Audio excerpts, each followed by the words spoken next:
These are banned WWE moves that ended careers, starting with the Muscle Buster. Samoa Joe's finisher looked absolutely devastating, and unfortunately, it lived up to that reputation in the worst way possible. During a dark match in 2015, Joe hit the Muscle Buster on Tyson Kidd, and what should have been a routine night turned into a nightmare.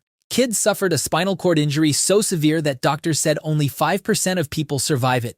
Joe's carried that regret with him ever since, calling it the biggest mistake of his career. And honestly, you can't blame WWE for pulling the plug immediately. The Muscle Buster was done in WWE for good, and Joe had to switch to the coquina clutch as his finisher. It's crazy how one split second can change everything. Kidd's career was over, Joe lost his signature move, and WWE learned a harsh lesson about just how dangerous certain moves can be. But while the Muscle Buster was banned for a legit safety reason, this next move got banned for one of the dumbest reasons in WWE history.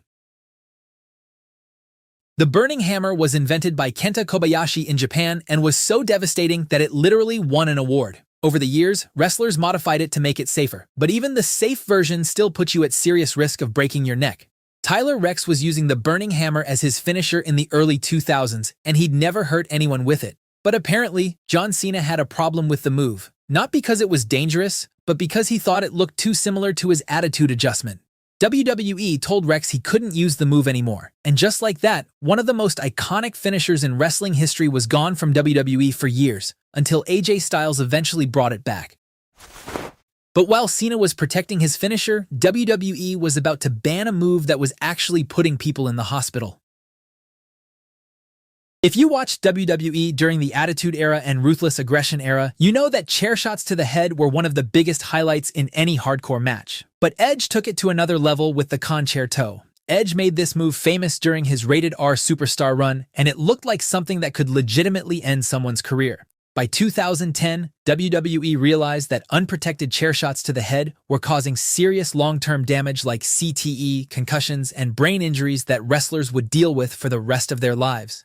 The concerto disappeared for years because it was just too intense and too dangerous. But here's the thing, Edge couldn't help himself. When he came back for his feud against Randy Orton in 2020, he pulled out the move one more time, and the fans lost their minds. However, speaking of Randy Orton, let's talk about his signature move that literally gave Vince McMahon a concussion. Randy Orton's punt kick was basically a field goal attempt using someone's skull as the football. Orton would stalk his opponent like a viper, wait for them to be on all fours, take a few steps back, and then he'd kick their head like he was trying to win the Super Bowl. But the problem? Randy wasn't faking it. His boot actually connected with people's heads, and the most famous victim was none other than Vince McMahon himself. Orton punted the chairman of WWE so hard that it literally gave Vince a legitimate concussion. After that, the move was banned in 2012, and honestly, you can't blame them. The punt kick looked cool, but it was genuinely dangerous, and there was no way to make it completely safe. But here's where it gets interesting. During the pandemic era, when there were no fans in the building, WWE brought the move back. Without a live crowd, Orton could take his time setting up the kick and make it look convincing while actually being safer. But while Orton's move got banned for actually hurting people, this next finisher got banned because Vince McMahon was worried about kids trying it at home. When AJ Styles first came to WWE, he brought with him one of the most unique finishers in wrestling, the Styles Clash. But Vince McMahon took one look at it and immediately hit the brakes. The move had a reputation for injuring people, and Vince wasn't about to risk it. AJ would flip his opponent upside down, hook their arms, and drive them face first into the mat. If the person taking the move tucked their chin or didn't keep their head up, they were basically asking for a broken neck. There had been a few scary incidents over the years where wrestlers got seriously hurt, and WWE wasn't trying to add to that list. So when AJ showed up, the Styles Clash was off limits. However, Chris Jericho decided to play hero. Jericho took the move multiple times, walked away fine every time, and eventually convinced WWE management that the move was safe when done correctly. Now AJ uses the Styles Clash regularly, and it's become one of the most protected finishers in WWE. But it took a WWE legend putting his neck on the line to make it happen. Speaking of neck injuries, this next move almost put The Undertaker in a wheelchair. The brainbuster is a simple move in theory. It's basically a vertical suplex where you drop your opponent straight on their head instead of their back. But when it goes wrong, it goes really, really wrong. For years, WWE was cool with the move, Wrestlers used variations of it, and as long as you knew what you were doing, everything was fine. But then Super Showdown 2019 happened, and everything changed. Goldberg was scheduled to face The Undertaker in what should have been a legendary dream match. But instead, it turned into an absolute disaster that was painful to watch. Before the match even started, Goldberg headbutted a door and almost knocked himself out. During the match, Goldberg went for his signature jackhammer, but he was so gassed and out of it that he completely lost control. What was supposed to be a simple slam turned into the sloppiest, most dangerous brainbuster you've ever seen. Taker's head bounced off the mat at a horrible angle, and for a moment, everyone thought we just watched The Undertaker's career end in the worst way possible. That match was so bad and so dangerous that WWE said, "Enough is enough," and basically banned the brainbuster. These days, you rarely see anyone attempt it because nobody wants a repeat of that nightmare. But while Goldberg accidentally almost ended Taker's career, Seth Rollins took it to a whole another level.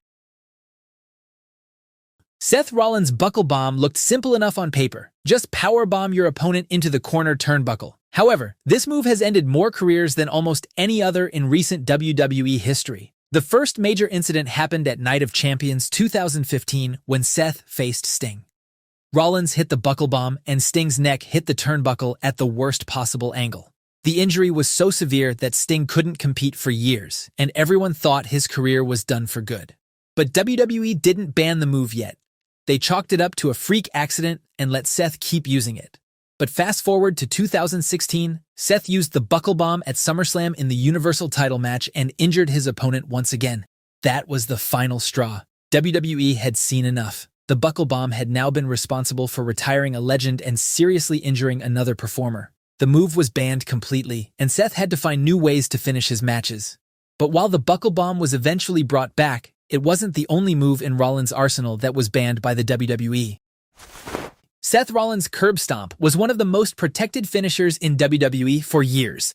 The move looked devastating. It was easy to hit out of nowhere, and fans absolutely loved it. Everything was going great until Seth won the WWE Championship at WrestleMania 31 by cashing in his Money in the Bank contract. Rollins was on top of the world, the new face of WWE, and he was about to do the media rounds as champion. The very next day, Seth appeared on the Today Show to promote WWE and show off his new title. During the segment, they played footage of him hitting the curb stomp to win the championship. Millions of people watching morning television saw Seth literally stomping someone's face into the ground. Vince McMahon saw this and completely freaked out. His first thought was, what if his grandkids start trying this on each other? Vince was terrified that WWE's new champion had a finisher that parents would absolutely hate. So just like that, the curb stomp was banned. Seth had to find a new finisher basically overnight, and fans were confused as to why one of the coolest moves in WWE suddenly disappeared. It took 3 years, but WWE eventually realized they were being ridiculous. In 2018, they brought the move back with one small change. Instead of calling it the curb stomp, they just called it the stomp. But while WWE was worried about kids imitating Seth's finisher, this next move got banned because it actually broke someone's face. CM Punk made the GTS absolutely iconic during his WWE run. Punk would lift his opponent onto his shoulders, throw them up in the air, and drive his knee straight into their face on the way down.